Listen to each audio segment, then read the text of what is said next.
it feels like a I can't talk today. It feels like a very long time since I swatched paints because I realized today it's been a very long time since I opened new paints. These paints are all Laura's paints from Cozmick Creations, including the new Advent collection. And we're a couple days behind in Advent because my paints only just arrived.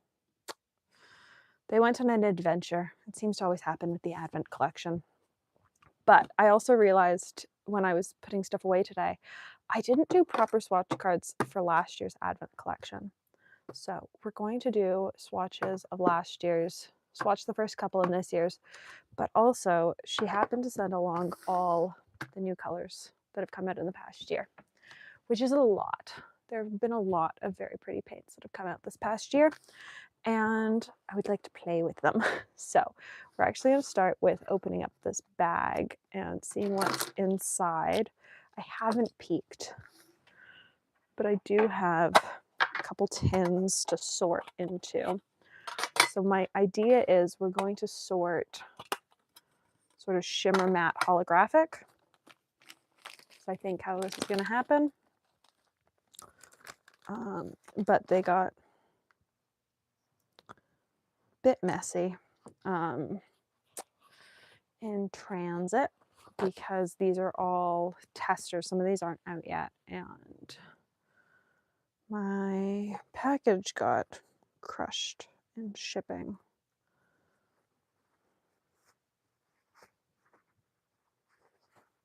A little bit.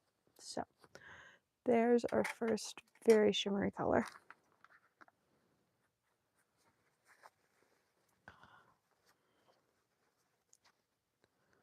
Golden Dew. That's going to be stunningly beautiful. So I think what's happened is that one of the holographic colors actually ended up getting crushed when the package got damaged. The bubble mailer had clearly seen better days by the time it arrived to me. My goal, though, is just to like, oh, I think that's probably what's happened. You've lost your entire pan of paint. I think that's probably where this mess has come from. My pans are almost never wrapped because lots of them are just color samples and they don't need to be. It does make a little bit of a mess though at times, and this is one of those times that it's just made a little bit of a mess. Ooh, that's going to be very pretty. It's a black holographic.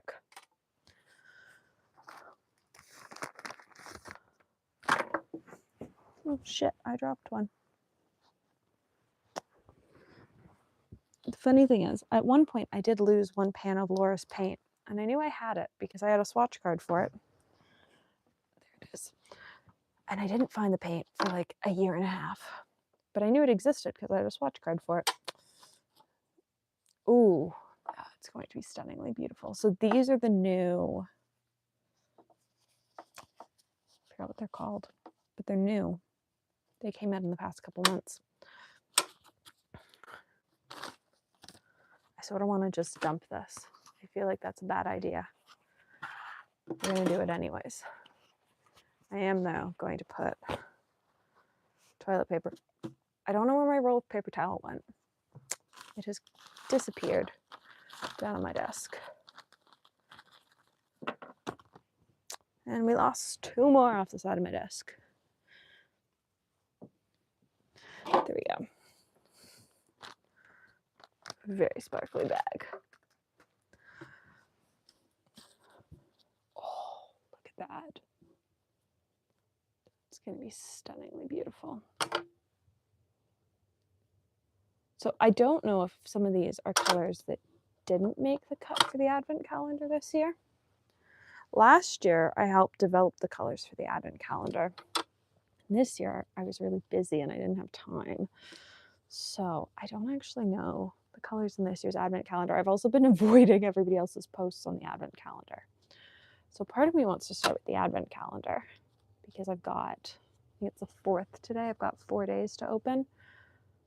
And that sounds like a whole lot of fun. Ooh, that's going to be pretty. I'm also, I talked about this last night on Desk Chatter, going to end up culling part of my studio palette because some of these are also going to be similar to old colors.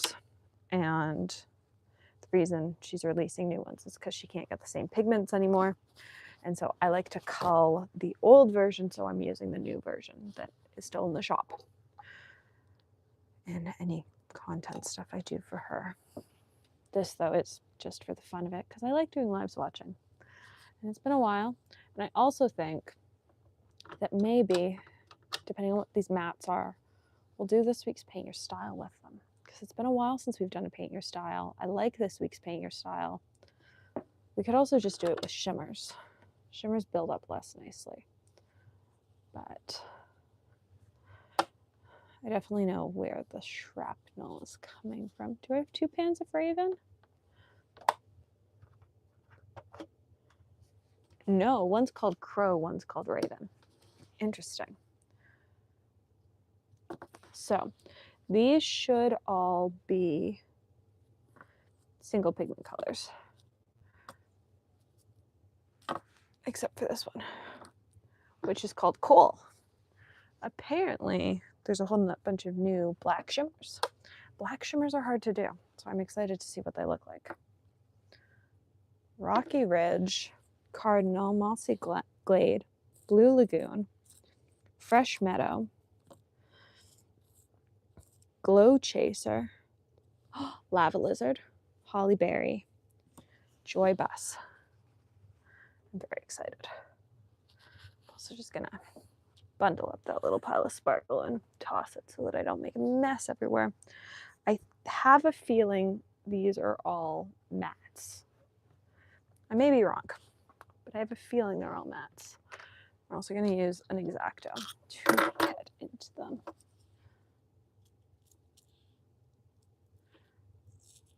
Because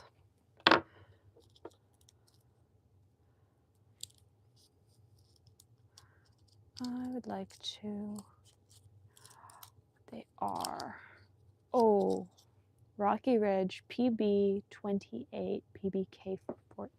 Oh, that's going to be pretty. It's also going to granulate like crazy. Okay, we're definitely going to swatch the mattes today. I don't know that we're going to do all the shimmers because I've also got, you know, 2 advent calendars to do. I can't believe I didn't swatch the 2024 advent calendar. I sort of can believe I didn't swatch the 2024 advent calendar, but I was still absolutely shocked to discover that I didn't have swatch cards for it. And I sort of feel like I should check the book before I go digging and redo all these swatches. Hello. What? I think this is a single pigment. It is. It's PY43. That is actually what I thought it was. Which means I think this is the 2nd version of PY43 Laura's stocked over the years. I love these pans. She switched pans a couple years ago, and I love the new pans. This is Blue Lagoon. This is PB 15.3 PY. Oh, so it's PB 15.3. And that's PY 159, which is one of the color mixes that is in my YouTube memberships class, Mega Palette, I believe. But this is it as a pan. And it'll be interesting to see what direction that color leans. The only color in this that I developed is Lava Lizard. And I developed Lava Lizard like 3 years ago. But it had to be reformulated recently because one of the pigments was no longer available. And so I'm interested to see what the new, slightly different version looks like compared to the old version. PBR7, PB15, Mossy Glade. the science of pigment numbers is so much fun, which is what my latest YouTube membership class is on, which I know is not everyone's thing, but there's so much science that goes into pigment numbers. It's so amazing. Oh, it's a cadmium red, PBR 108.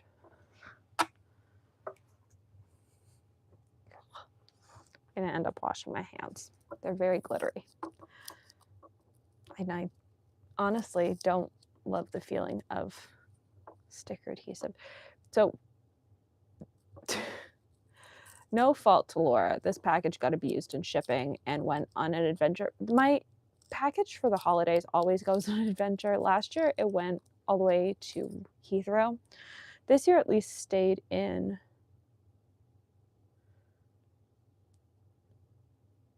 This one doesn't have a pigment number on it. Interesting. I don't actually know what that is. This year at least stayed in North America, but it did spend 2 weeks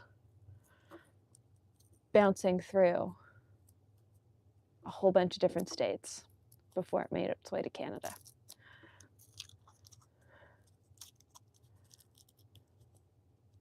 Fresh Meadow. Okay, so this is using Cobalt Blue Deep, which is one of my favorite blues.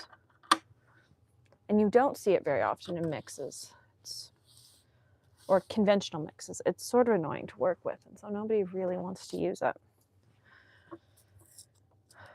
So there are 10 new mattes, and there's a whole bunch of new shimmers. Glow Chaser, PY43. So there's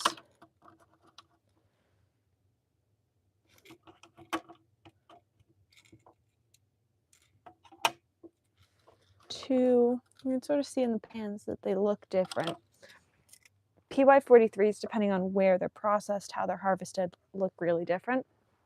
And so I bet you when I swatch these out, one granulates and one's flat. 2 left. Holly Berry. We're going to end with Lava Lizard, mostly because I know what it looks like, because it's one of my babies. These other ones, though, I don't know what they look like as much. Ooh, hoo, hoo, hoo. Just from the bottom of the pan, you're pretty. Oh, yes. Yes. Oh, I'm so happy about that. That's a PR 43. No, sorry, that's PR 83, and that is one of my favorite pigments ever. It's my favorite still on the market red pigment. There are lots of other reds I like, but they're not on the market anymore. But as a red that is still on the market, that is my favorite. I just broke a nail. PV16. Okay, so it's still the same pigments. It does look slightly different from the top. It used to look more orange on top. So I'm interested to see what it looks like swatched out now. Let's just catch all the shimmer. I'm actually going to go wash my hands because they are very sparkly. So when I come back, I think we're going to start with these, and then we'll do these. And then we'll do, I don't know that we're going to do this. I feel like there should be swatch cards for this, so I maybe have just misplaced them because I should have swatch cards for this set. We're definitely going to do the first 4 days of this, though, because I really want to see them, and I've been avoiding everybody else's.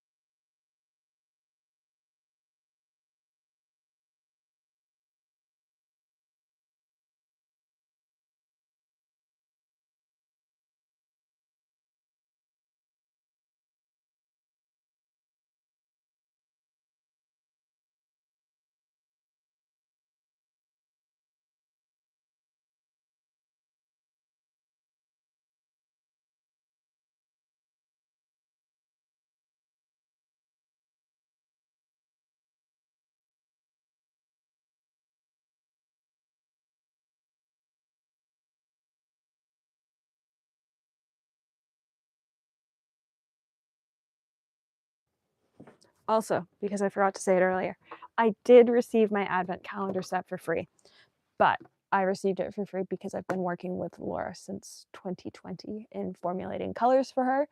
And there was no, like, you get this in exchange for posting about it. I got it because I've been working with her formulating colors for 5 years. And she's a lovely human being like that. So she sent it along so that I could get to explore all the new advent colors this year. And I very much appreciate that. So I'm going to put these in some semblance of an order. Because in my head, I want these to at least make sense. We're going to go here.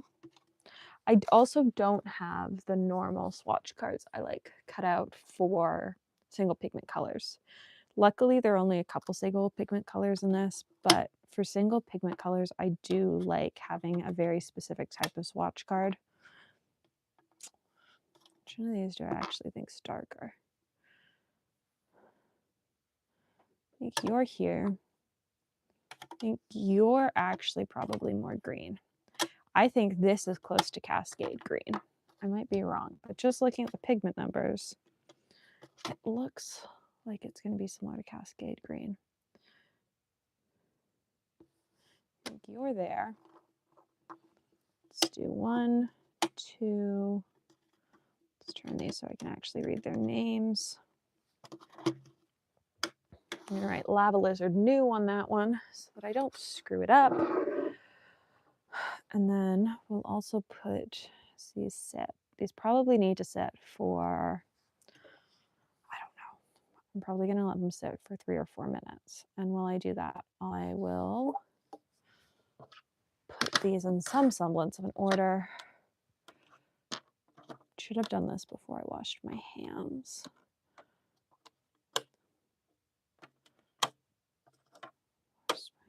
I also don't have any or almost any black paper. I'm out of black paper, and so we aren't going to swatch on black today, unless I think a color is truly exceptional, in which case we'll swatch it on black. I could not find the heavyweight black cardstock I like. Last time I went to, that's going to be so pretty.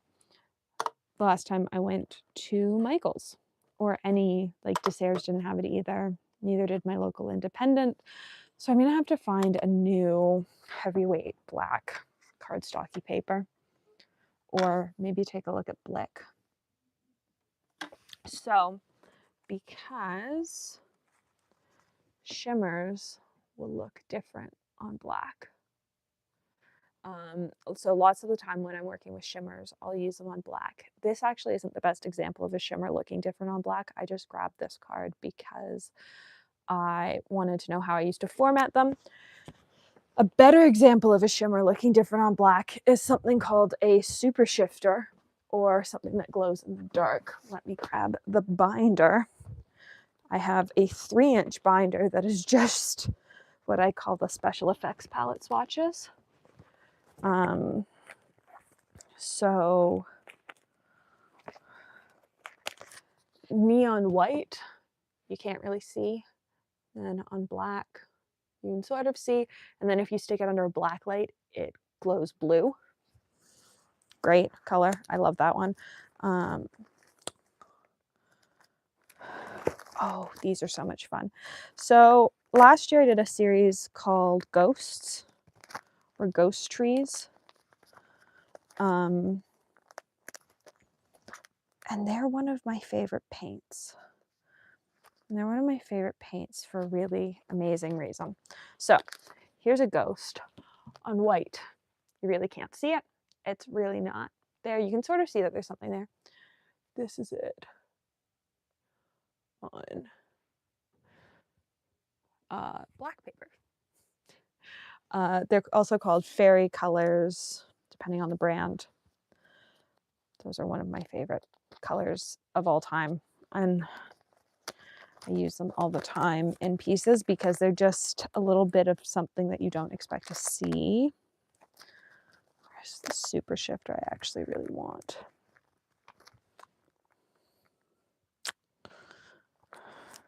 What's this?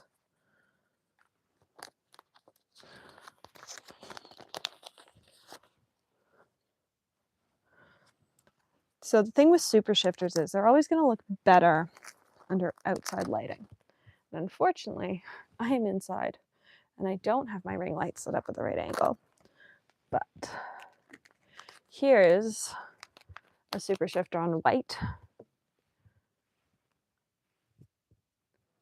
where it's there, like you can see it's pretty, but then on black you're sort of getting more of the full spectrum. So this color actually goes from like a bright green through a dark purple. I love super shifters. They're one of the coolest paints in my opinion. And in turn, I have a huge collection of them. They are really expensive because people also use them to paint their cars. And so in turn, they're really expensive paints. And I basically only have them because of friends who work for other paint brands who were destashing collections with BAs of different brands. There's a lot of swapping between us as whoever we work with changes formulas, changes pigments so that our palettes stay relevant. And so we'll swap colors between ourselves. And that's how I built up most of my super shifter collection, by swapping with friends who were getting rid of stuff as things were reformulated. Cherry Bomb looks like it's going to be excellent. And I'm going to just stick, is this unlabeled? This is unlabeled. I'm gonna end up texting her about that. I'm just gonna put that off to the side. It happens every once in a while that there's one color. It could be that it's a pan of something else I already have, and she assumes that I'll know what it is. I don't know that I can pick that color off the top of my head. I'm also gonna let these sit. These are chromes, most of them. And so they are going to have that chrome effect that you'll see on really high-end cards where they're like mirrored. In turn, chromes have to sit with water for a very long time so that the pigment and the binder gets thick enough to make that mirrored effect. So I'm actually probably going to have to put water on these twice. I think this one has a pink shimmer to it. I'm just going to tuck those up there. All right.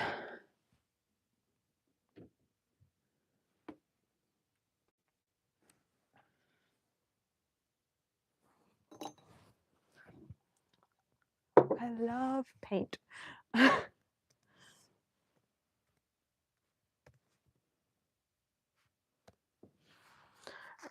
Let's flip these all around the right way.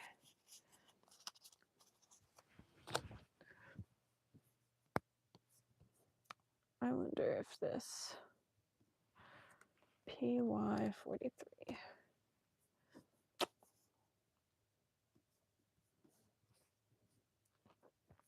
I hate searching for things on Reddit. I'm now looking at Mossy Glade on the website, and I'm wondering if I did formulate it. It looks like something I'd come up with.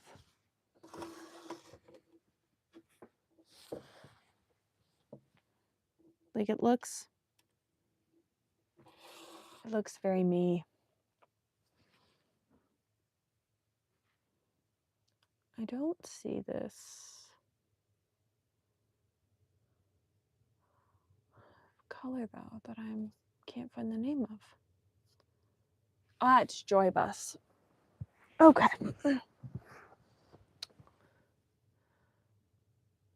I'm wondering if I did formulate Mossy Glade, because this is like the past year of colors.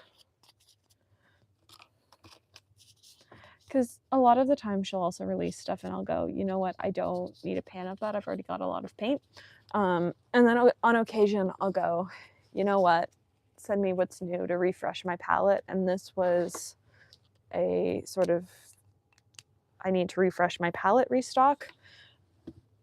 So this is summer.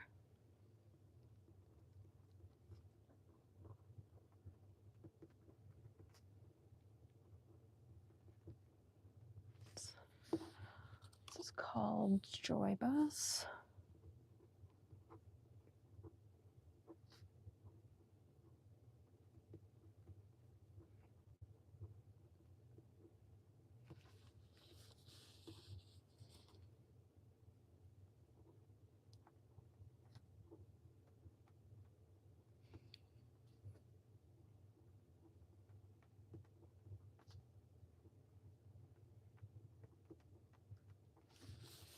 So there's our top row.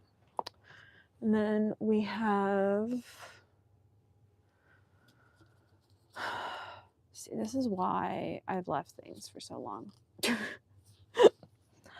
I have such a dislike of swatching. Or I guess I have such a dislike of labeling swatch cards. It's not the actual art of sitting down to swatch, it is the sitting down to label swatch cards.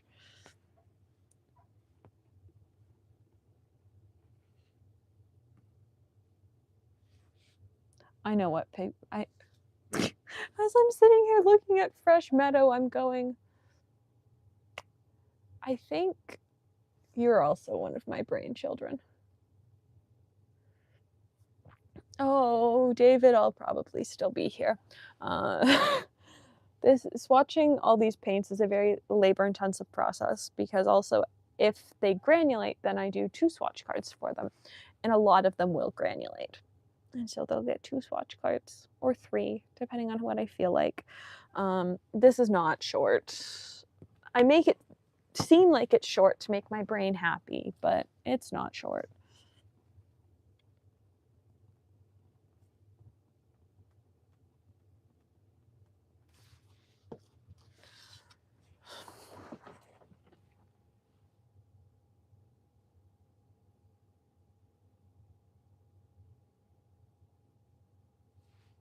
Ah, shit. What the I hate Studio right now. On occasion, it is incredibly glitchy. And only on mobile.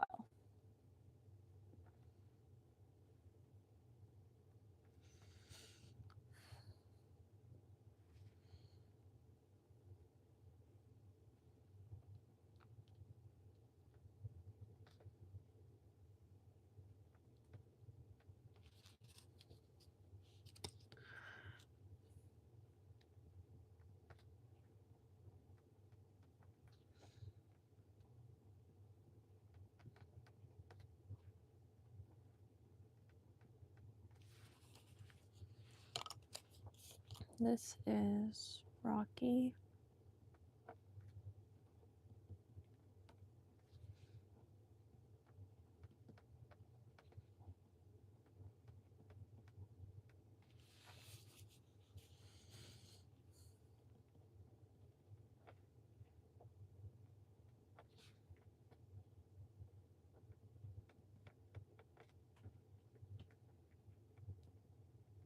Cozmick Creations.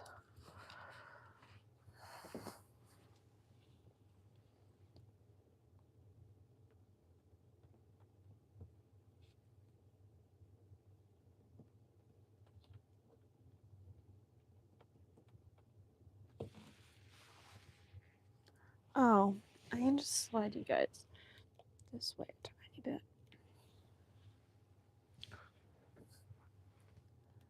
And then my arms don't have to be out as far.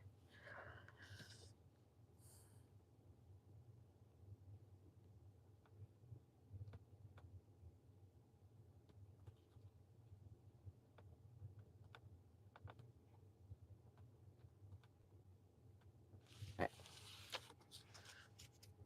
Let's swatch these.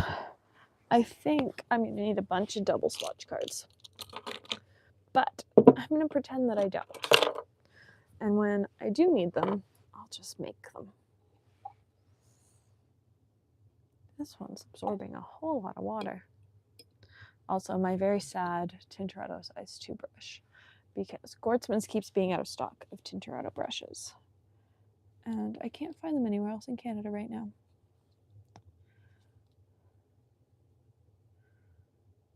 And so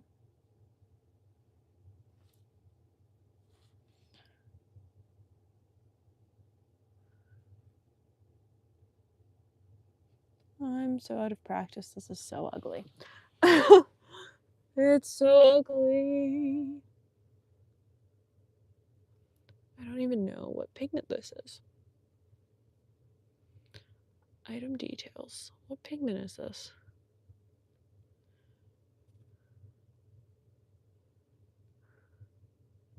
PY 74. Huh.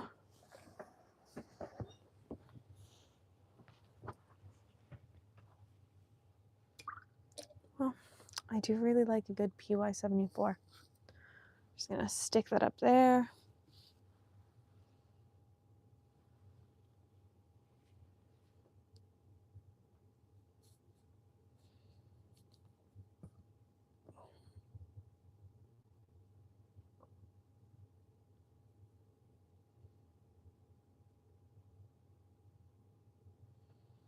It's Joy Bus. It's a very sort of yellow raw sienna, which does happen, just not as often as I feel like I see. I think this one's going to granulate. Oh, it does.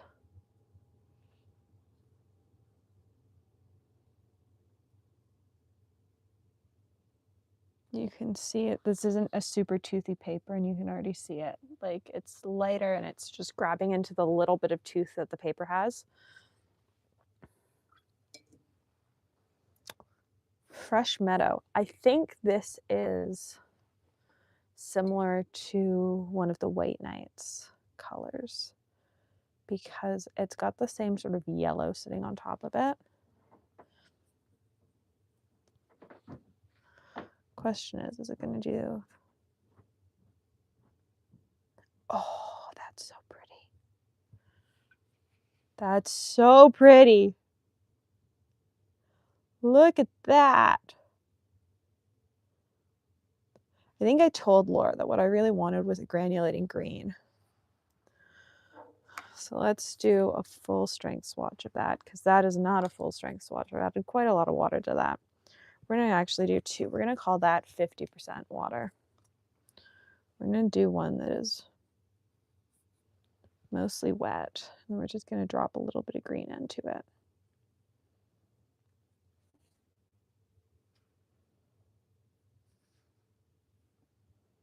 So we can really get a good idea.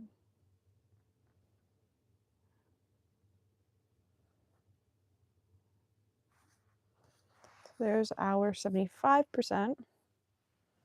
And then we'll do a full strength green.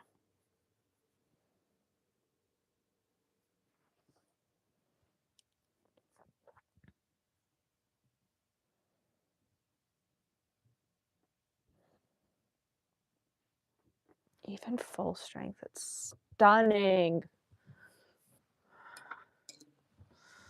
Oh, it's been such a long time since I've had new paints to play with. I think the last time I had new paints to play with was last year's Advent package from Laura.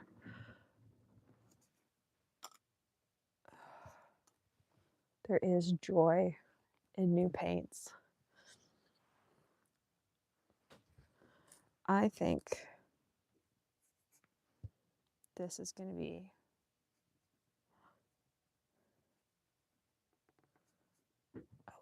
is. So it's not quite. So we are going to do a full and a 75% strength. One, one of the elusive colors of the year has always been Daniel Smith Cascade Green, because the pigment list for it has never made sense. But I was playing around with it last year, and then Laura was playing around with it because it should have been doable, and I got pretty close to a similar color in color formulation, and then I sort of passed it along to Laura, and I went, I think I found the right color mix. And she was going to look into it more, because in the watercolor world, there are only so many possible combinations of colors. There are only so many possible pigments. And everyone's pretty much getting their pigments from the same people. So you eventually start to run into the thing of like, people are threatening to discontinue colors, but like, can you still produce small batches of it with pigment still available? And there were a couple colors that Daniel Smith was talking about discontinuing. And I just wanted to see. Oh, look at that. I like how it started out with, I'm not doing any light swatches, and now I've done a bunch of them, and I'm doing more. I actually think this is going to get 2. This is going to get 1 where we just add more water to this brush and call it a 50%.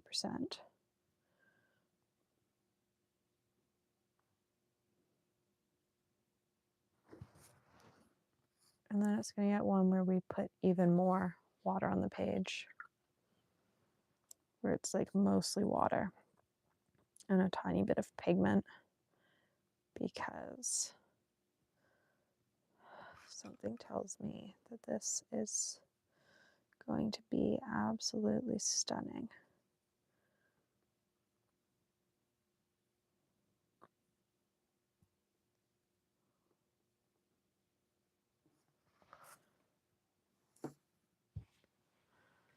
I love fun paint colors. There is something spectacular about a really fun paint color. And as we talked about last night on Desk Chatter, there is so much science that goes into paint color and paint formulation and all that stuff, that I can look at a pigment list and like understand the science of what goes into those colors. So as much as I said, you know, we're not doing multiple swatch cards, I knew that that was not going to be the case. Oh, ho, ho, ho. That's such a pretty gray. I wonder what that looks like washed out. I also wonder if I can do this week's Paint Your Style using only these colors. I think I can. I think I'm up for the challenge.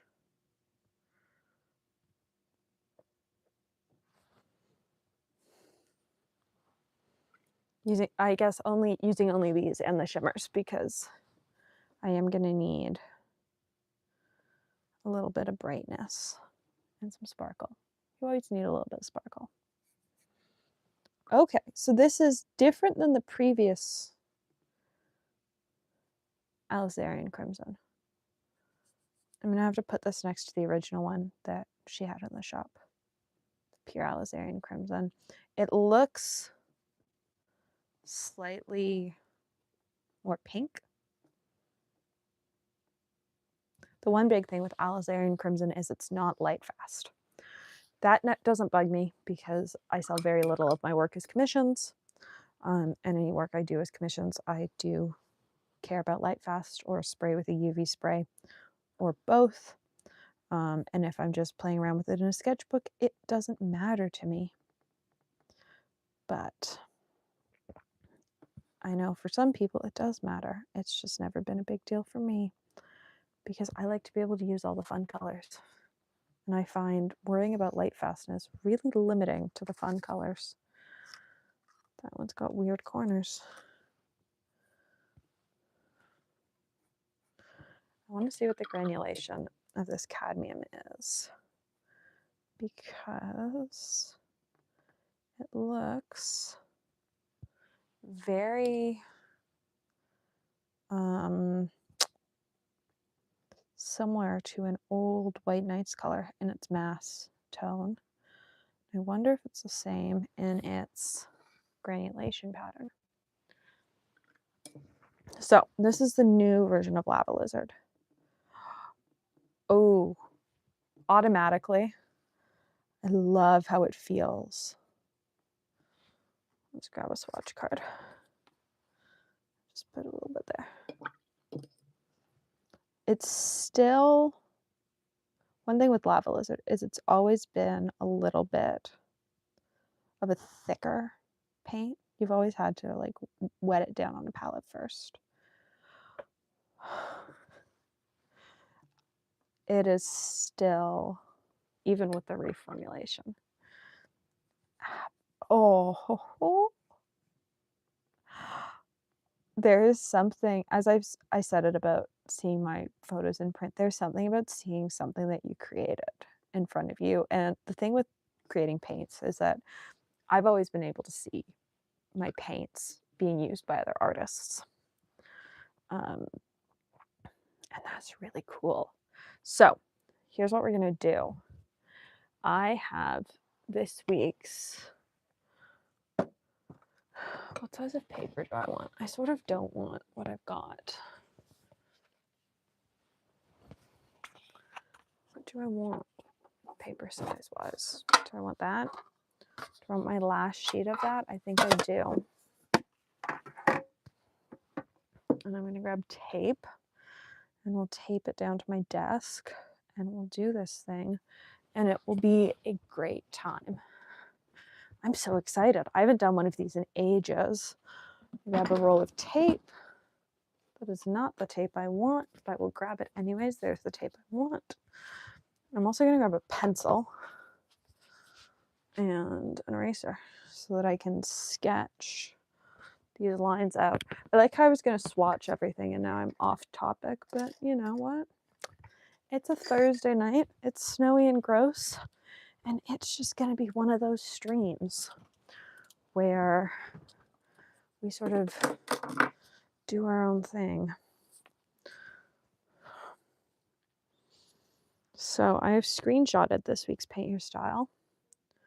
I don't know that I've got the right colors, but we're going to make it work. We're going to make it work with the colors we have. There's this week's Paint Your Style. I'm going to move these swatch cards. Move all this stuff. We're going to scooch these up here.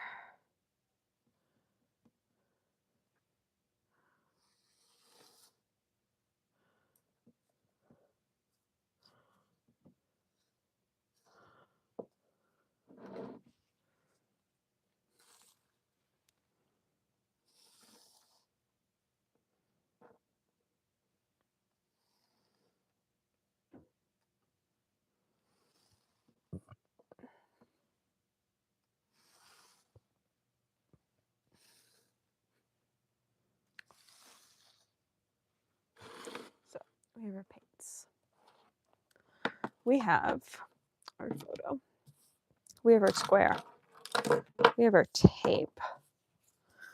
Oh, it's been too long since I've done one of these. I haven't done one of these in months. I'm actually going to tape this to the desk because I would prefer it not moving anywhere. That line is not straight.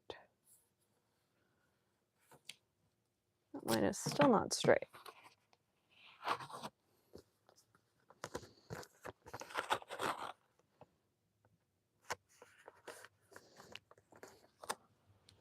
There, that line is straight-ish.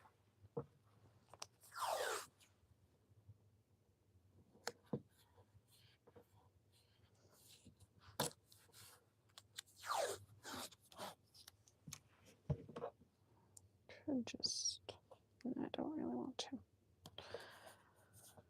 I do love matting things out so that they're quasi-straight. In the case of this, though, it's also so that it just sticks to my desk, because I would rather not deal with any of that right now. So here's my thought. We are going to draw in this horizon line.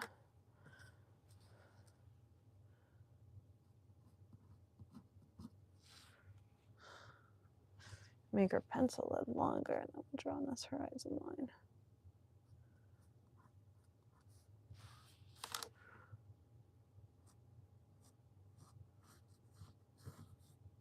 That is not a straight line.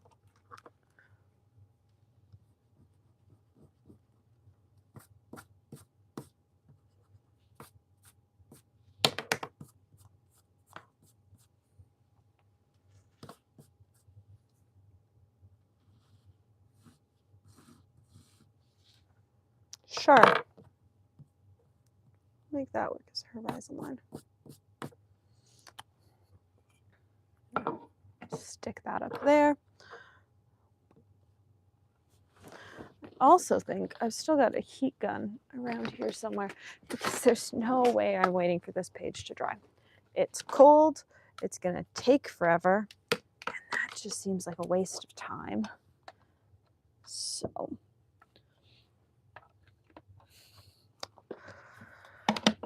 let's make this happen. Let's grab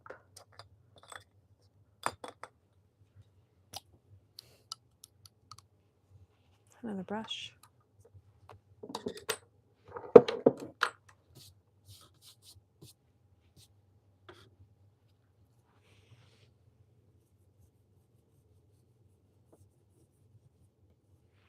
Just gonna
So we're starting with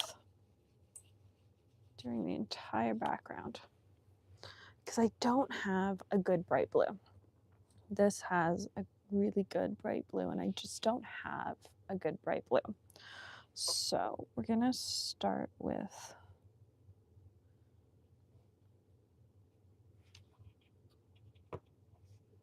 sort of building the sky backwards.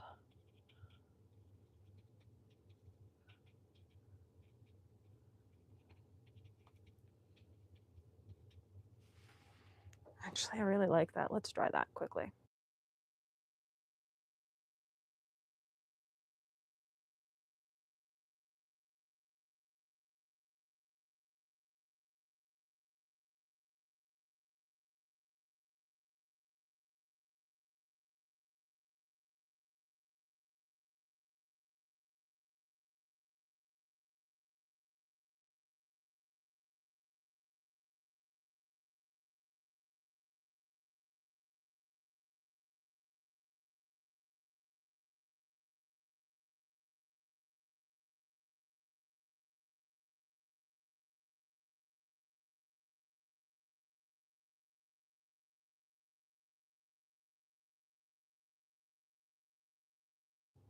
All right, there's no world in which this is perfect. We're going to have some weird edges. We're going to have some weird colors. We're going to have some weird lines. The goal, though, is to enjoy this, because I have not painted something that isn't a paint your style or a tiny trees piece in months. And I do mean months. I just want to have some fun. So let's paint this all with this pretty random color palette.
So we're just gonna pull this gray over here.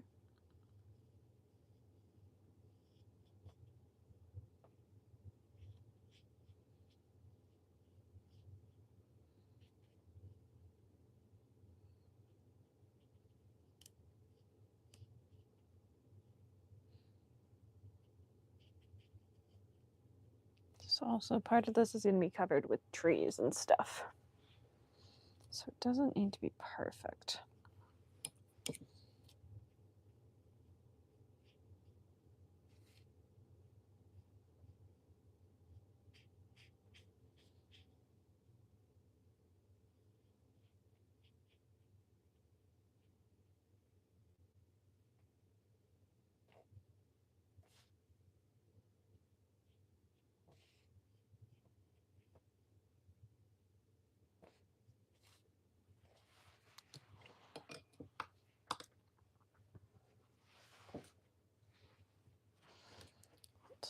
Stipple in just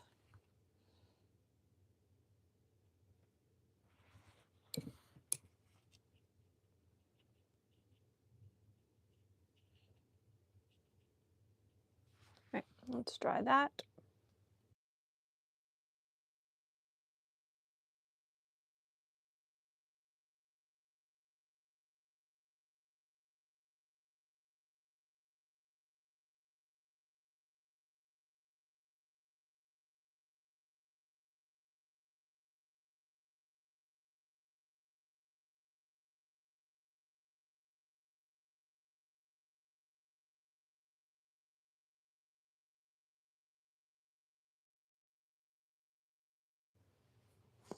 Normally I'd wait for stuff to dry. I just really don't feel like it today.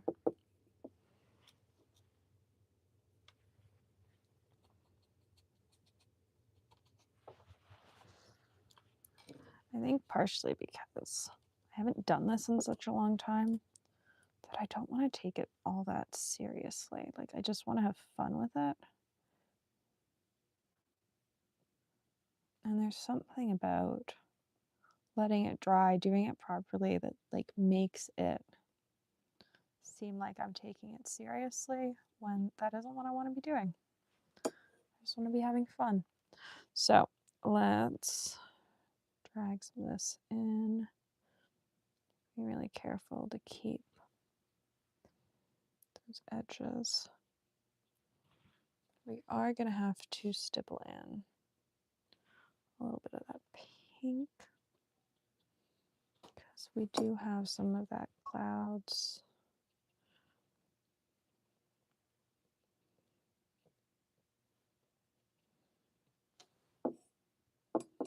And for whatever reason, I have decided that, you know, pink is my cloud color of choice. Why? I don't know.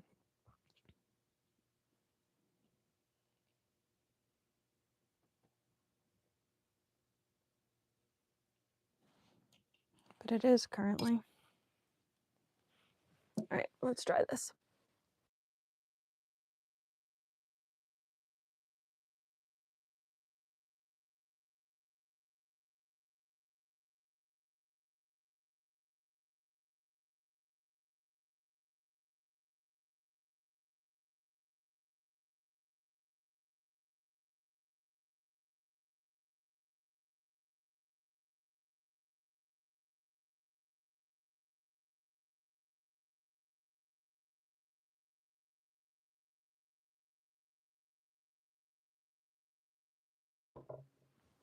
So our next thing is actually going to be taking a little detail brush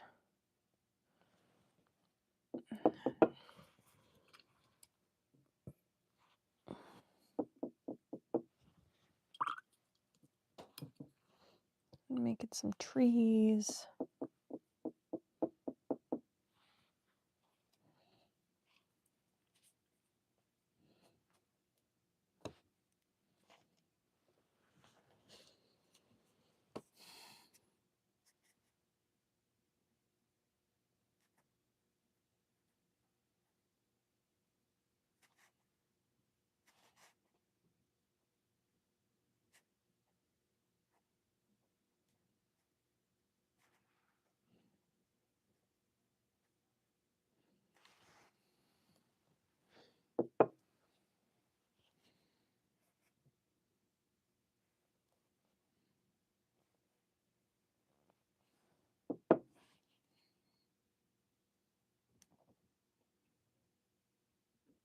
And they go all the way across.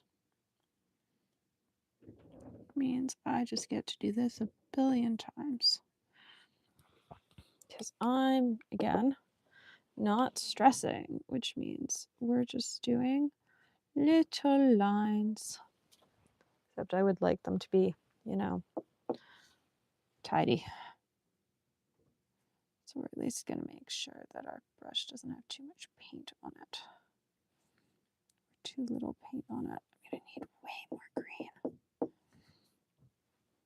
So it has to be pretty thick to make this work, apparently. Yes, I know I just got the other green into that green. I don't care. I can deal with that later. Just the goal is having a thick enough mixture that the bottom of our mountain won't show underneath.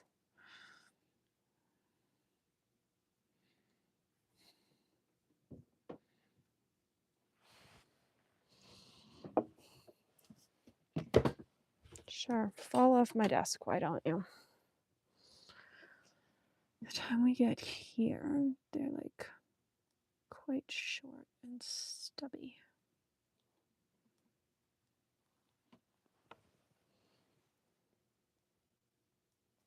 So we're just gonna like taper them out to the side.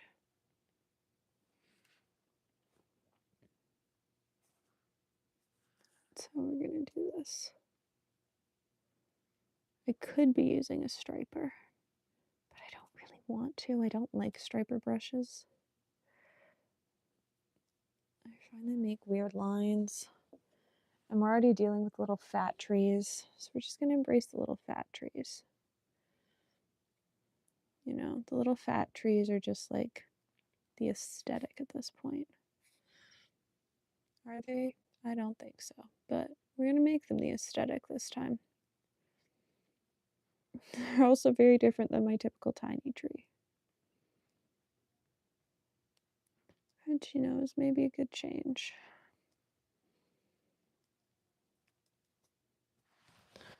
Oh, now I just have to do that again on the other side, and then I have to shadow that. Luckily, the shadow is basically black. Just gonna make this a little bit more dramatic, because they are quite dramatic.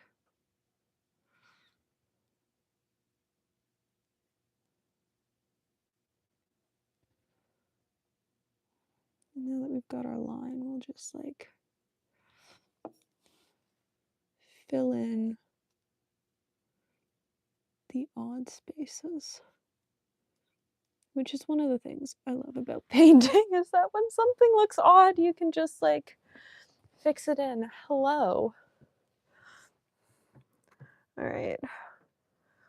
Oh, this pine tree over here is detailed. I don't know that I want to do that. So what happens here?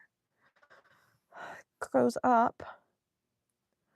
Okay, let's start with curving this up, and then if I feel like it, we will do this tree section that's over here. I don't know that I'm gonna feel like this. The fact that this is what I've decided to do as a break from swatching new paints. I was like, swatching new paints is too easy. You know, like what we should do? We should do the first paint your style I've done in a fucking year. And torture ourselves because I forgot how hard these are to do. And you know what we're also gonna do to make it harder? We're only gonna use new paints. That's how you do things in an intelligent way.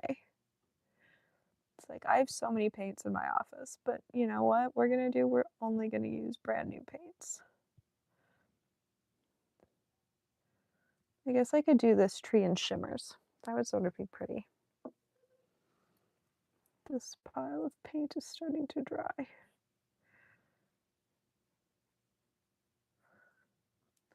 It's also finally close enough to Christmas I can listen to Christmas music. I love Christmas music.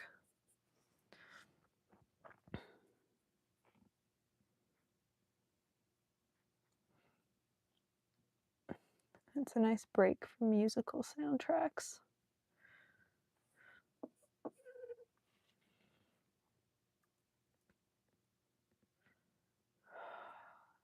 I hate this paintbrush. I can't get my normal 000 brushes, and so I tried this 50 from Princeton. The tip of it lasted maybe 3 weeks and 6 tiny trees. I was so annoyed. They're so much more expensive than my old 000s, and they're so much worse. And I can't get my old 000s currently, and it's so annoying.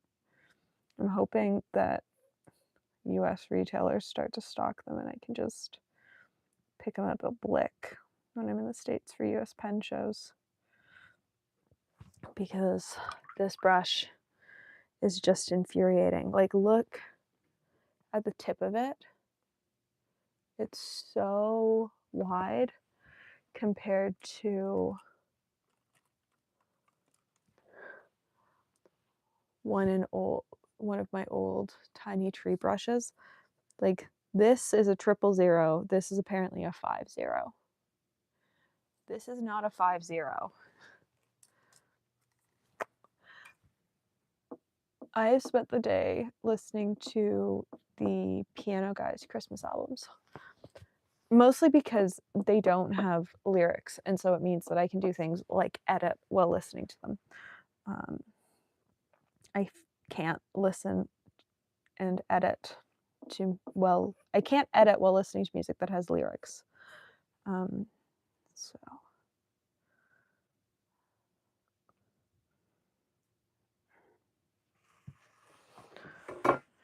I like half of it. Okay, I'm gonna use the tiny tree brush that I'm babying to do a little bit of a fix-up job.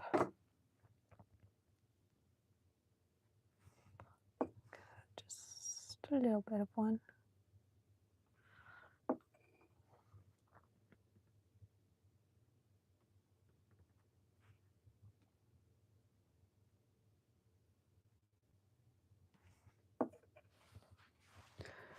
The top of this tree, the top's just, as I say, I'm going to use this to fix you. You have to be problematic. Because, of course, you do. There's no part of watercolor that is Actually, there's lots of parts of watercolor that are fun and that are easy. I just happen to be having an off day because it's been a long time since I've done this. All right, are we gonna do that tree? I don't really want to. I feel like I sort of have to though, and I feel like I could do it in one of the silver chromes or one of the gold chromes. Not how many colors am I going to list before I get to green? Apparently many. I could do it in one of the green chromes up there, which I think would be really pretty. We are going to just grab a pile of that because this is going to be our shadow color for all of the trees. And that's what I'm going to put in next. I'm just going to dry this first again. We're not doing this properly. We're not waiting. I don't want to.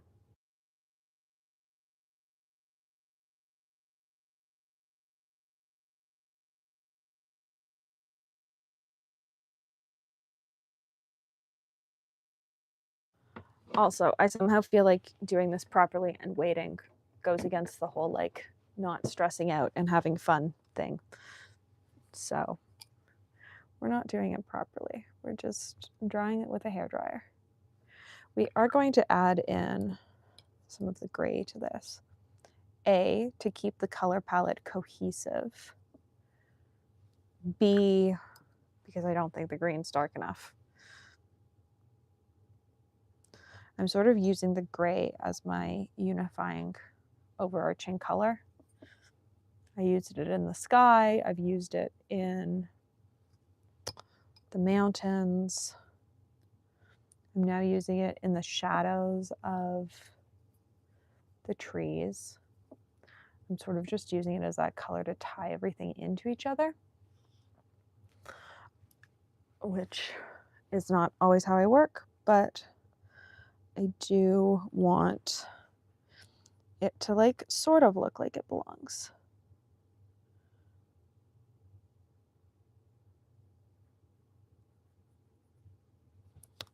Oh, I've taken this too gray.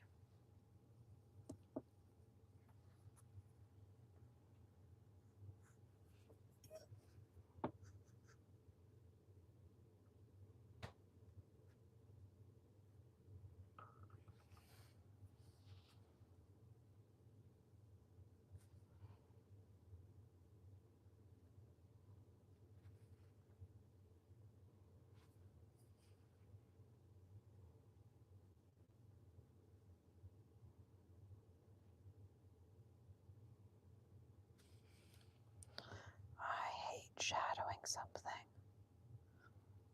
There's nothing more infuriating than trying to shadow, in my opinion.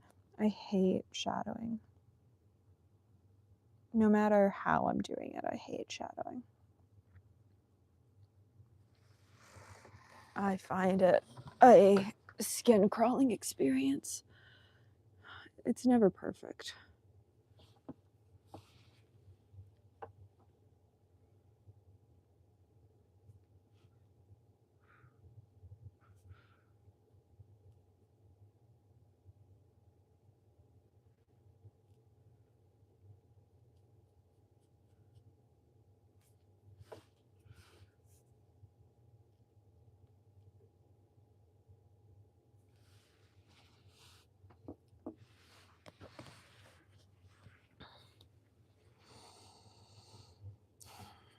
I've taken this down too far. Because the thing is, like, our mountain shadow, the way the light's hitting it, like, our shadows are slightly taller than our initial items.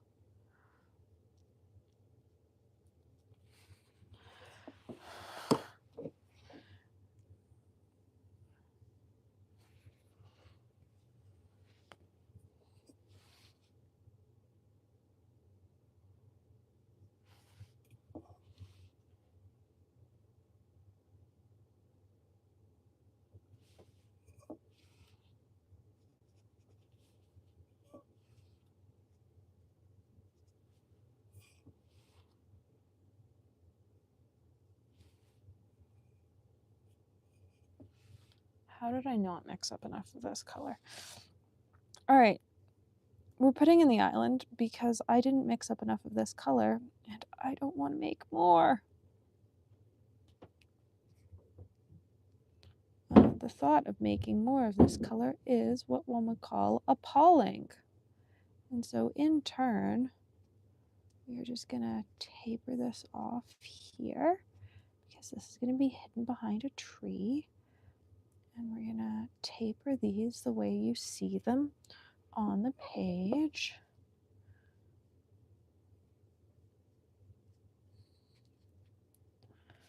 And we're gonna fill in any of the weird empty spots. And I'm gonna try and get as much of this pigment off the palette as I can, because I do want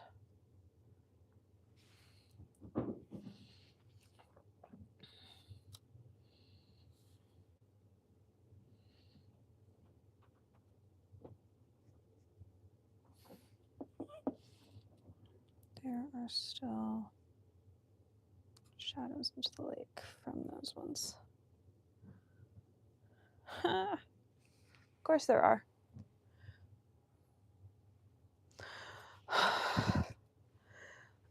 My problem with them is that I either have them perfect and I mix up the right amount of the color that I need for my shadows. Like everything goes right or everything goes wrong. There are only two options when it comes to me and shadowing, unfortunately. And in this case, everything sort of didn't go to plan. So we're gonna mix up a lot more of this greeny black color, and I'm going to fill in as much as I can with this Tintoretto, and then I'll come back through with the smaller brush and sort of flick it up, because I would like, and I guess this is a reflection, not a shadow, which also makes it worse, because then you're trying to copy what you've already done. Shadow is just black. This is a reflection, and so in turn, you're trying to, make the colors similar. I didn't get the sky this time. The sky, not the right color. But you know what? It happens.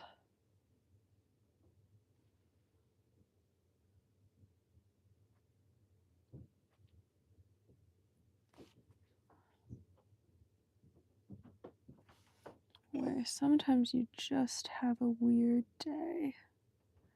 And it's been a very long time since I've done a paint your style. So I'm having to give myself some grace, which is an unusual thing for me to actually give myself.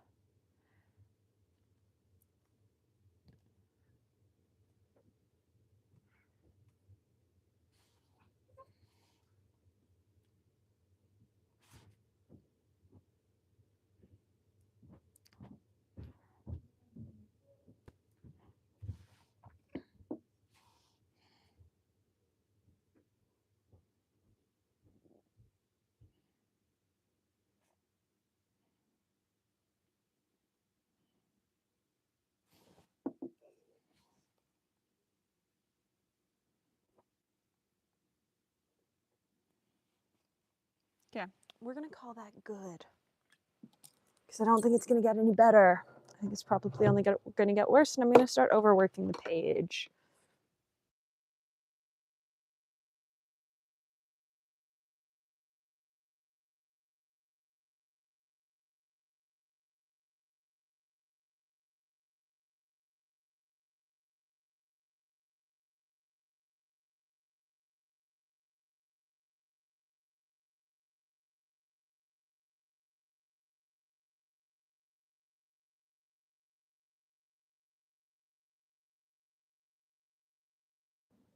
Honestly, it is though. For only having 10 colors and most of them being convenience mixes, it's coming together shockingly well. We are going to do this side tree in sparkle, mostly because I want to, and no one can tell me otherwise.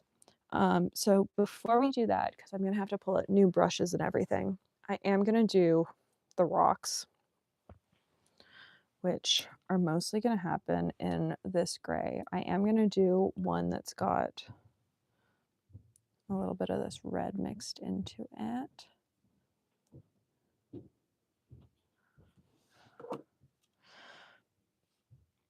I find that like 90% of watercolor is just being confident enough to know, like, is what you're doing quasi okay. And 90% of the time it is. You can't really, we're also putting a rock, we're moving this rock over because I have a smudge on the page over here that I would like to cover with a stone. And that's the thing. You can sort of do whatever you want with paint.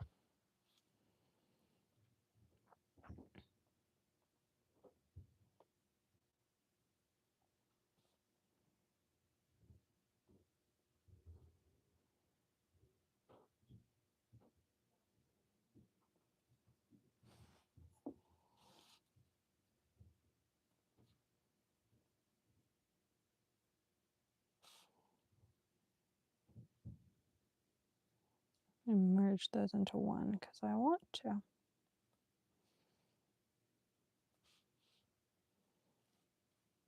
And this goes there. So what I actually need to put there right now is this little island in this light green and yellow in front of it.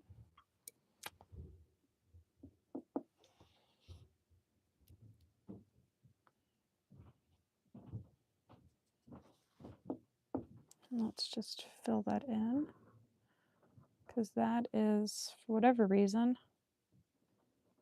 the color of choice over here. And then right up to it, we'll put some of our that.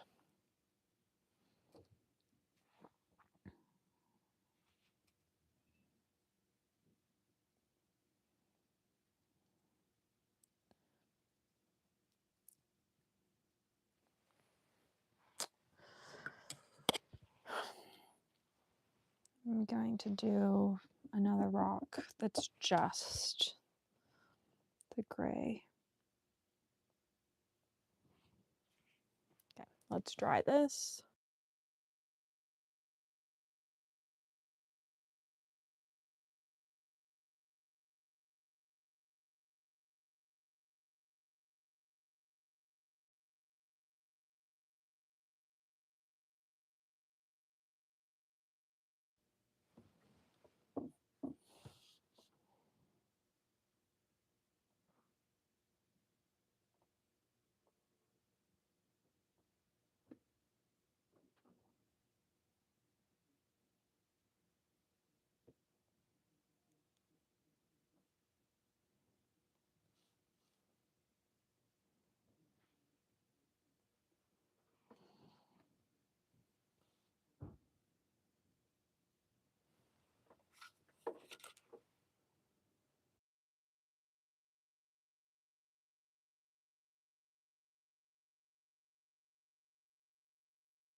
I think it's one of those pieces right now that if somebody told me, like, hey, this piece was done with, what have I used? 1, 2, 3, 4, 5, 6 colors, where 50% of them were convenience colors, I'd go, really? And yet, you know, that's what this piece has been. And I think that's sort of magical. I have to say, this is my favorite way to make a rock textured. It's such an easy, cheap cheap way to add texture to rocks, because literally all you need is dry rocks and a finger.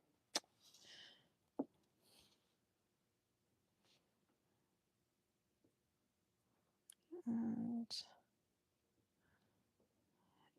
it'll nicely texture stones. My aim is to use a slightly darker color than the color that was originally used for the stones when I do this, so that, you know, it sort of stands out,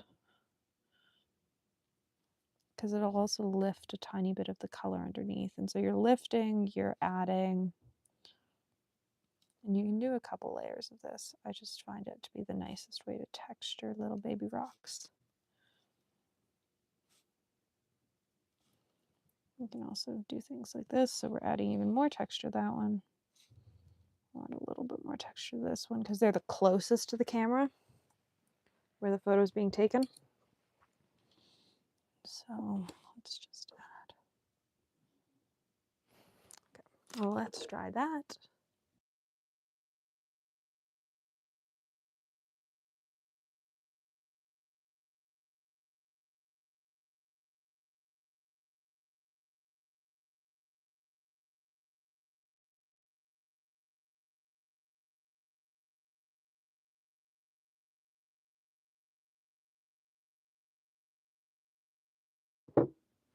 We are going to switch brushes, switch paints,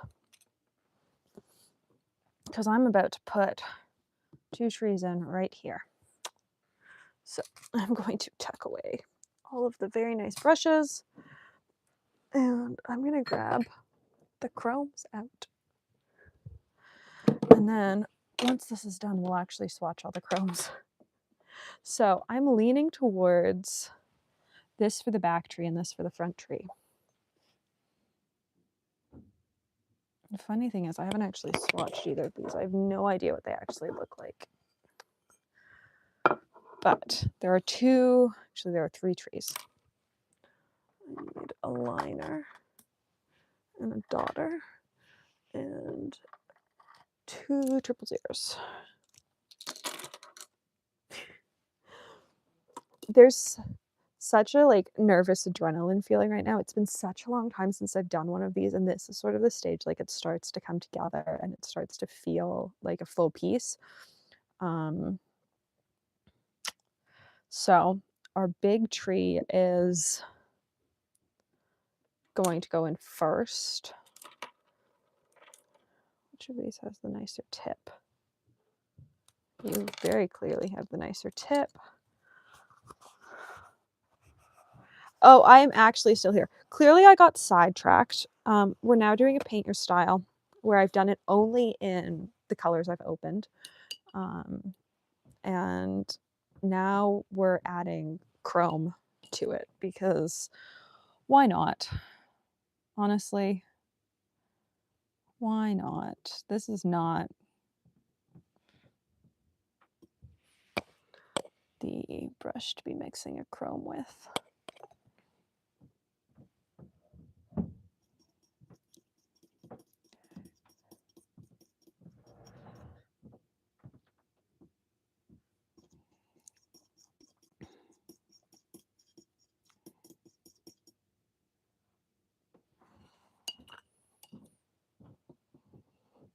We're actually going to add a little bit of clover to it.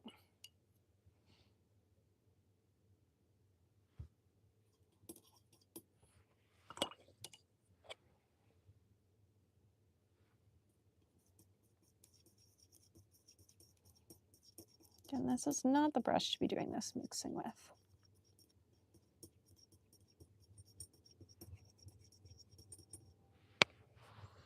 Let's mix with a proper mixing brush.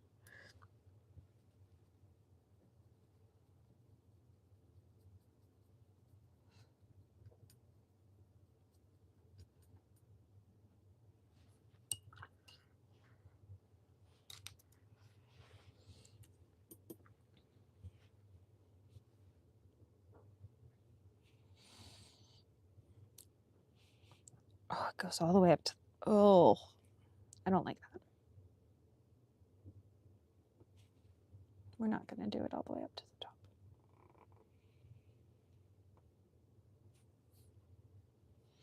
Because I don't like that.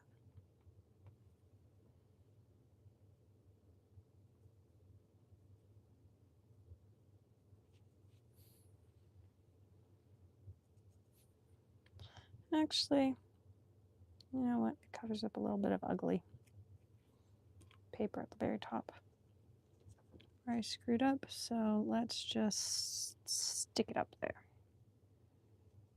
We should have started with our back tree first. Okay, this is only getting one tree. It's also a questionably good tree. It's been a very long time since I've done a tree this big. We're gonna have to like make it have a bit more personality as we go up. We're gonna add some more personality. Oh, actually, you don't see the top of it. It's an unfinished tree. That's even better. So I don't have to figure out the top of this tree.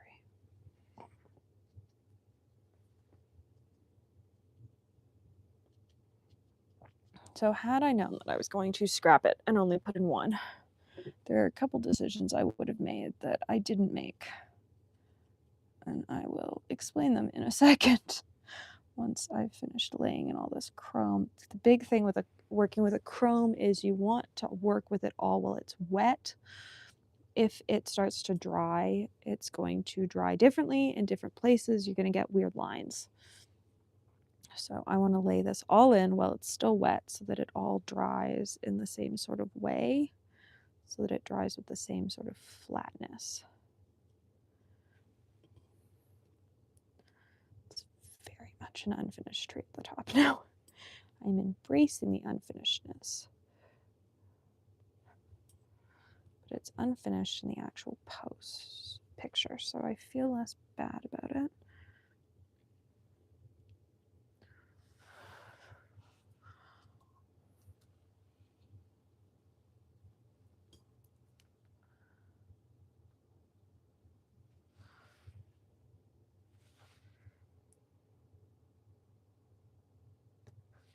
Yeah, I'm not Bob Ross. The tree is probably lonely, but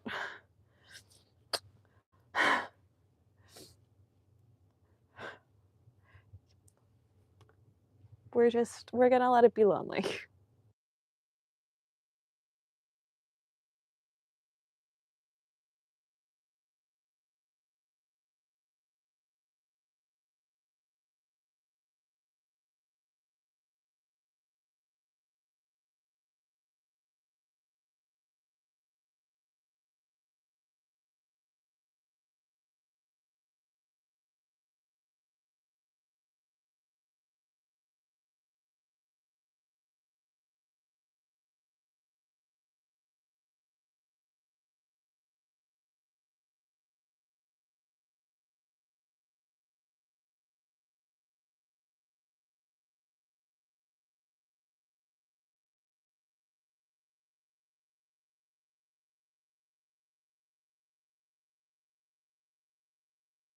I didn't take you off mute. So had I realized I was gonna put one tree in, I would have done this all in the color. I didn't, and so I didn't. It's an embossing gun. And so what we're actually now going to do is we are going to put it in another tree because I want to cover this patch. We are going to do it though just in the darker green, and it's going to be a lot smaller. But it's just going to cover this like weird patch that I don't love. And that's part of the reason I mixed a custom color, so that if I did want to go in and cover anything, there was no issue with covering something because I had created a custom color for that section, and so I could just like go in and add something on top of it.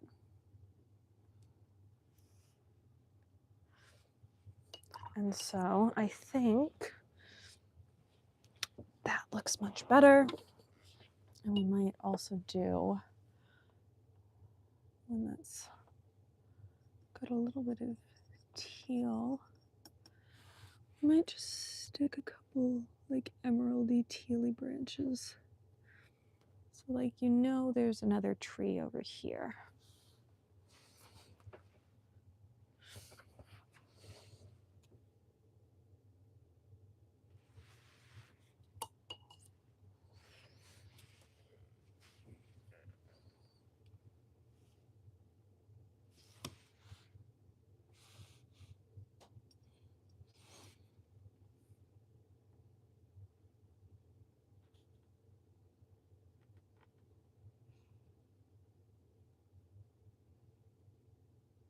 That is one thing I love about chromes versus normal shimmers. They layer really well.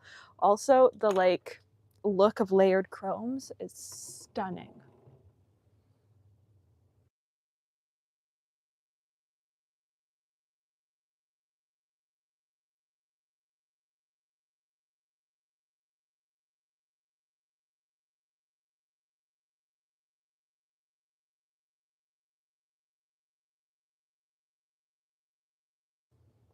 All right, so there we go. That's what? It's 5 mattes, 3 chromes, 4 chromes. First paint your style I've done all year. Let's untape this. This would be really funny if this didn't bleed. Ha!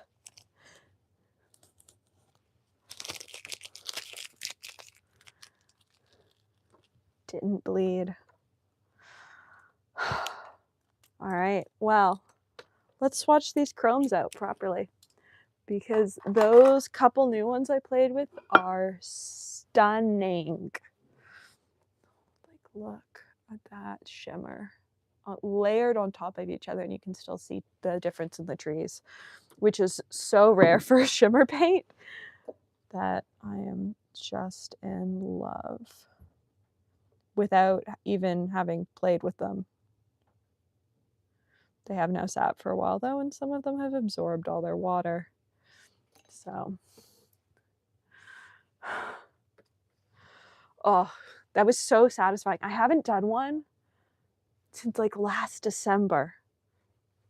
We might have to bring back the weekly paint your styles.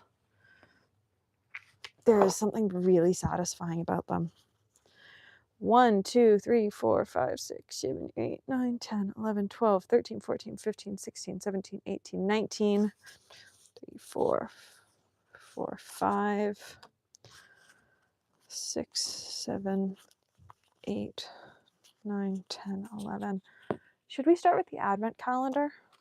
I haven't opened the advent calendar yet. 12, 13, 14, 15, 16, 17, 18, 19. I sort of want to start with the advent calendar. I keep pushing this to the side, but I'm going to have to wet the advent calendar anyways.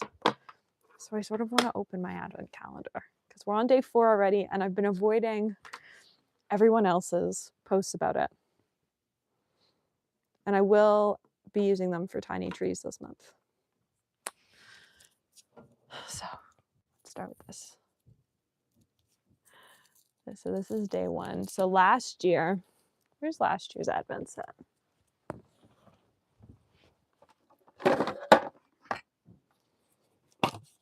Here's last year's advent set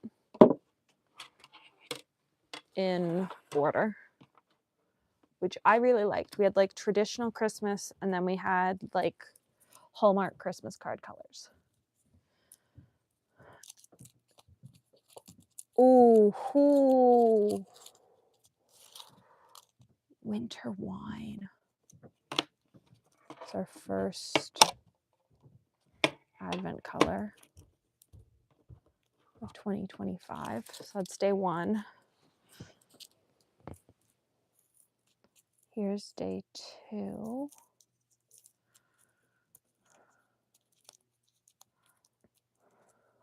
I think these are all shimmers. Made the assumption because last year's was. Love Spell. Oh, that's going to be fun. It like shifts a little bit. I think it's probably a color shifter. I don't think it's a super shifter, but we'll see. Day 3.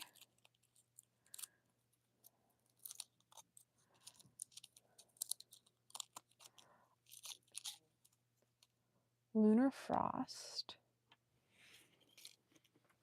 It's the last color this year. Or what's the last color I get to open? It is December 4th. It is. I don't know what day it is. Apparently it's Thursday. Shocking thing that is. Let's open this up. Ooh. Chestnut. I would say off the top, they're much more moody than last year's calendar. Last year, like we had some moody colors, but nothing like this. Like off the top last year, you got like your primary like Christmas colors. And this year, off the top, it's very moody Christmas. I think this one's probably going to be one of my favorites this year. All right, let's just tuck those away and let's get into this fabulousness. So these are all chromes, I think, which does mean Kari last night asked if I was going to cull my palette. It probably does mean I'm going to cull my palette because I think getting this many chromes probably means Laura has discontinued the old chromes. And so I probably have a bunch of paints I can get rid of. But I'll have to check the website and see if they're still for sale or not. Because I do attempt to keep my palette quasi. I don't think I opened the 5th. I think it's the 4th, December 4th today. And there are 24 days.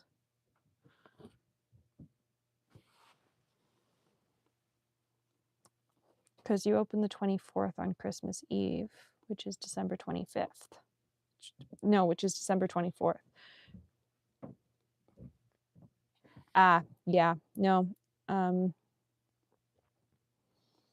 am in Canada, and so it is still the 4th here.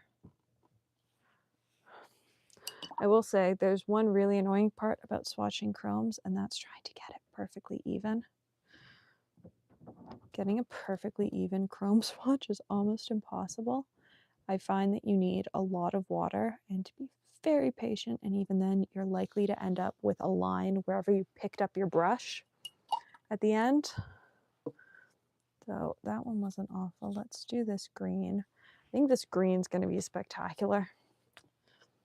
I also think Kari is going to be very happy if I do end up culling my palette, because she tends to get first dibs on buying whatever I'm selling.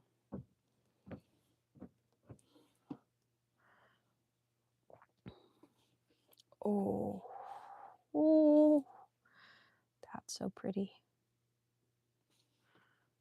That's so pretty. I already knew it was pretty because, you know, I used it for the trees, but there's something about a really nice chrome where it's just that perfect sparkle.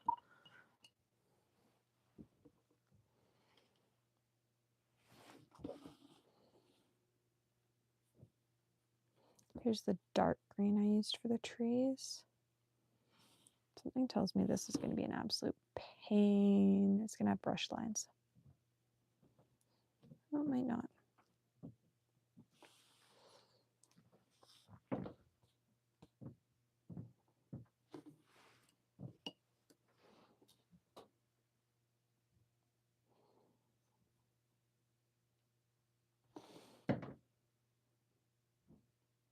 Yes, I should be labeling them. I'm choosing not to. I'm going to regret that decision. I'm aware I'm going to regret that decision. I would rather just swatch them right now and have fun, and I will keep them in order and I will label them later.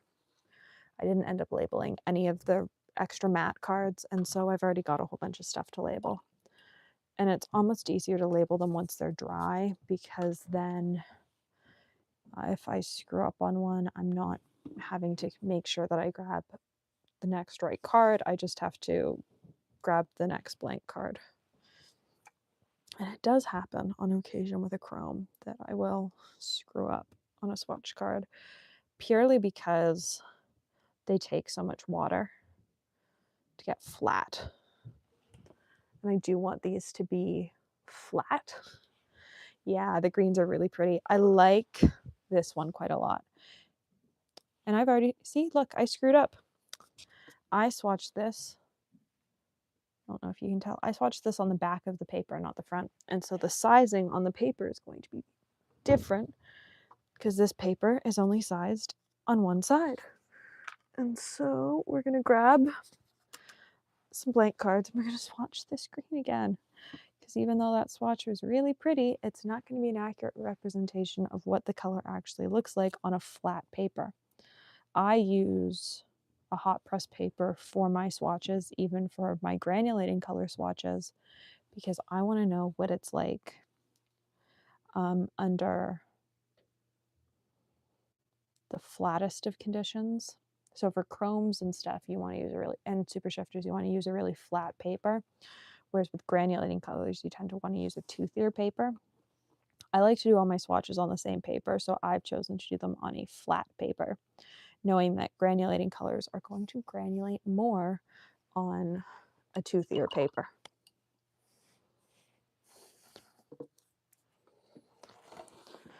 This desk needs to be refinished. I've taken the top off that somehow. Yes, with a piece of tape. Probably at some point.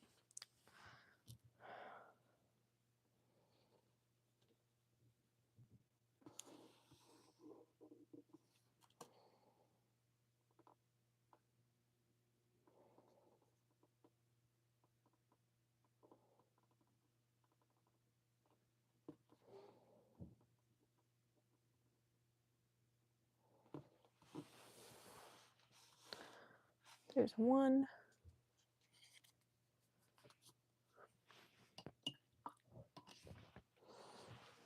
I think this, which is called Nocturnal Sea, is probably going to be my favorite color in the bunch. It's sort of hard to find a good teal chrome. And I happen to need them fairly often because they're what people like on like little kid birthday cards. I'd actually say that's probably where I use chromes the most, is like on birthday cards, on anniversary cards, because it looks similar to like the glitter printing like you'll get on mass-produced cards, except the message can be whatever you want. And so I love that I now have an expanded color palette of chromes, because I have had a more limited color palette for the last little bit. This is called Bluebell Mist. Oh, this is not a chrome.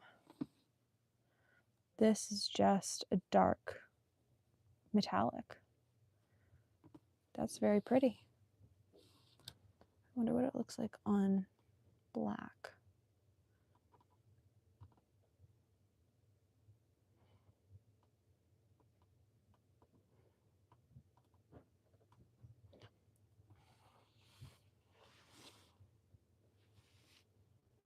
Because normally when colors are a little bit splotchy on white, they're spectacular on black. All right, we're gonna do one. I told myself I wasn't going to because I didn't have enough blacks to do everything. Oh yeah. I'm realizing you guys, it looks like nothing, but yeah, that's pretty. And very my color palette right now.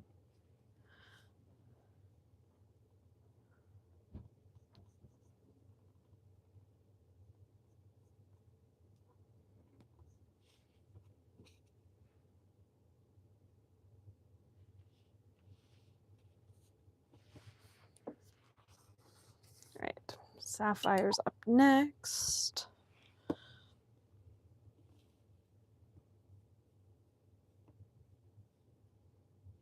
which is also not a chrome. It looks like a chrome. It is a chrome. Just needed more water.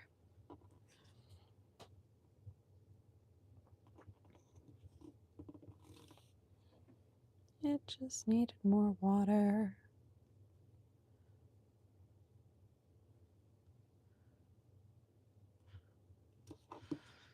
You're still gonna have a brush line, aren't you? That's so rude. Can you not?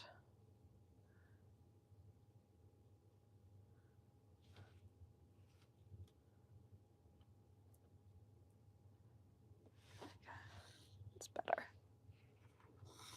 Actually, you're up there.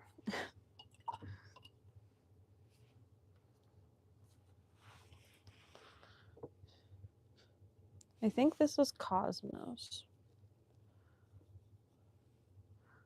which I don't think is a chrome. I think it's the same formulation as Bluebell Mist, but I could be wrong and it might be a chrome. It just doesn't quite seem like a chrome. Let's wet these first couple days of Advent. We'll be to them shortly. It is a chrome, actually. It's just behaving better than I think a chrome should behave. I have such a love-hate relationship with chromes. I love how pretty they look, and they are probably the most temperamental paint I own. And in turn, I diss them all the time because they're so temperamental. Because they're one of those things that, like, people, I think, buy because they're pretty and don't understand. Like super shifters. Super shifters are not easy to use. They are a temperamental paint. No one, including the big brands when they've tried to do them, has figured out a way to make those pigments non-temperamental. It just doesn't happen. And I think it's easy to buy things that you think look pretty but don't have the understanding of how to actually use them, and that can be really frustrating for people. Both shops who get negative reviews on the product and, you know, the people that buy the product not understanding how to make the product work in the best way possible. I remember once talking to a friend who was newer to the paint world, and she was complaining that her super shifters weren't working. And I said, well, are you letting them sit with water for like 5 to 10 minutes? Because that's really how long the pigments need to sit. And she wasn't. Even though the brand said on their website and sent an information package in the package saying, like, this is how these paints have to be used. And in turn, it can lead to so much frustration because, like, these paints have been sitting with water on them for over an hour, and in turn are quite lovely. They're very smooth, and the only line I'm getting is where I've removed my brush, and that's always going to happen a little bit with a chrome, I find, which is why I very rarely use them in a flat piece. But they do have a learning curve to them. I am always in danger looking at paints. There's a reason I haven't added paints to my palette for a year, and it's because, honestly, I have such a massive palette that I don't need to add anything ever. I normally film a palette collection video every year. I don't know that I filmed one for 2024. I think I filmed a 2023 one, but I don't think I filmed one last year. Maybe I'll film one again this year, because it is a fun collection of paints and palettes, and I'm redoing my studio palette because why not? You know, I have time to burn, apparently. I don't think I do, but, you know, what I'm doing with my time would state otherwise. Ooh, hoo, hoo, hoo. That's gonna look really pretty on black.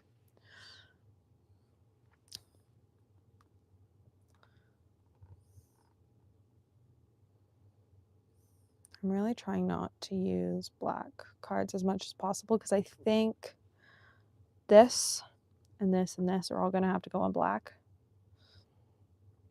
And I want to make sure that I've got enough black cards for when I get to the things that absolutely have to go in black. But like, look at that silver chrome. It's so hard to find a good, what I would call neutral tone silver watercolor. They either lean really cool or really warm. And I would describe that as like your good, I have just swatched on the wrong side of card, like neutral toned silver. It's a bit cool, but still it'll look really good.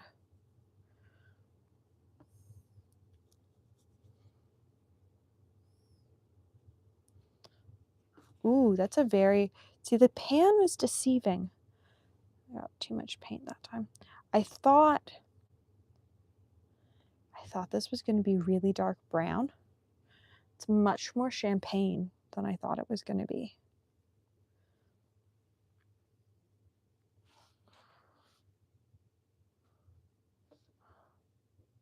So champagne. It's an excellent collection of chromes. This is called Rook. You've absorbed all the water I've put on you. That's helpful.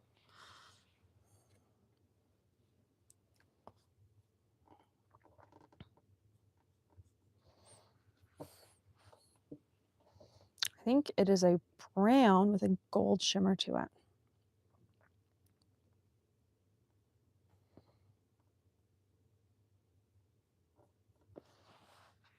But it's sort of hard to tell if it's an actual like brown pigment with gold mica or if that's just like the color of the paint. I don't know. I'm gonna have to ask Laura. Interesting. I'm very excited for this and for Raven. I think they're going to be very pretty.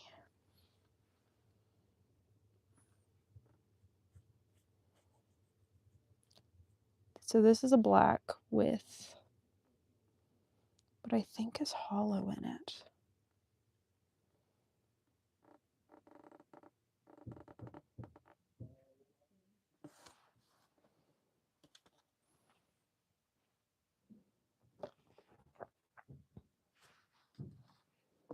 But I don't know.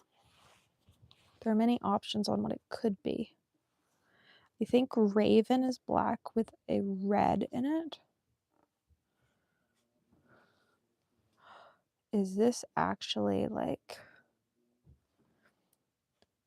did she make Raven, which is one of the blackest watercolor paints with, oh, I think she did.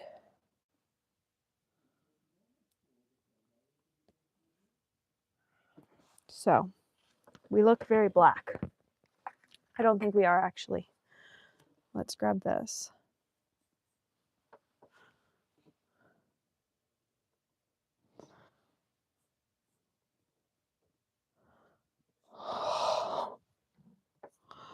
Oh, that's going to be so fun in night skies.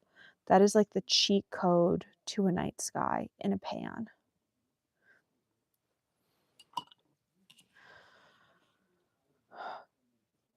All right, how many blacks?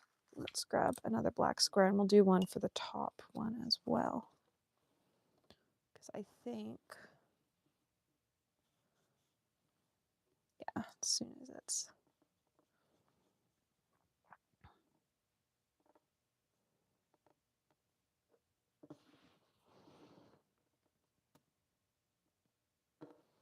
so there's Comet, which is a black with a holographic. Raven, as it dries, you can sort of see it. It is a very black matte that Laura already stocks in the shop, but now it's got a red shimmer in it. which is so cool. This is Coal.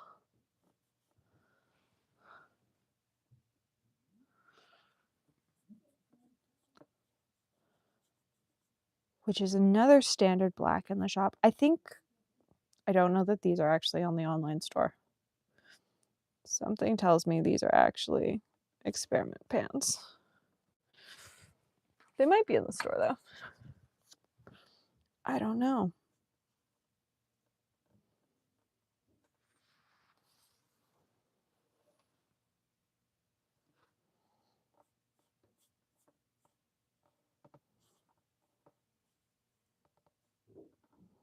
This one is the same holographic glitter as the one above it, but less of it, I think. And then we have Crow, which also is a shop color. I think my confusion comes from the fact that I know these as matte colors and I don't know them as shimmers. So I wonder if Laura just like experimented with mixing a little bit of shimmer into batches and these are like test colors. Or maybe they are in the store. Because these are blacks that I know from the shop as like black matte paints, not as shimmer colors.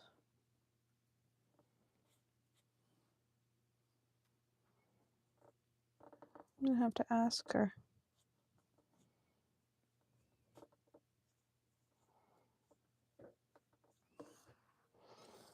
There we go.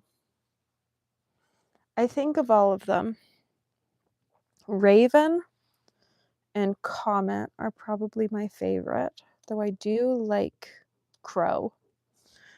I like the subtleness of the shimmer in Coal. It's like not really there, it's sort of there just a little bit. And I've always liked the base black, the pigment of Coal. So it's an interesting thing taking really good blacks and turning them into shimmers. Because there really aren't good black shimmers out there. Like there aren't true black shimmers out there that look black on black paper. And so what she's done is she's made that by adding black pigment. Like this one is actually blacker than the black paper that I have currently. So there we go. They're all the new colors swatched. I still have a whole bunch of paints to swatch, so there'll be more swatching at some point, but it's almost dinner time here, and I've still got an office to put together, so I'm going to leave you here. Thanks for hanging out. Thanks for watching. I'm starting to plan out 2026 content, so members, there'll be a post up probably tonight where you can leave 2026 content ideas, and until then, yeah, have a good rest of your Thursday or Friday, depending on where you are in the world. And I will see you guys Wednesday for desk chatter. I'll probably talk to you guys before then. Because, well, there's a new Vlogmas video coming out tomorrow morning. And then there's some more Vlogmas videos coming out because there's one every day between now and Christmas. So I hope you're enjoying them. Let me know what you're thinking about Vlogmas. I'm unsure if I'm going to do it again another year. It was a lot of work, but it was also a lot of fun. So I'm undecided about what I'm going to do next year. So I'd like to hear your thoughts.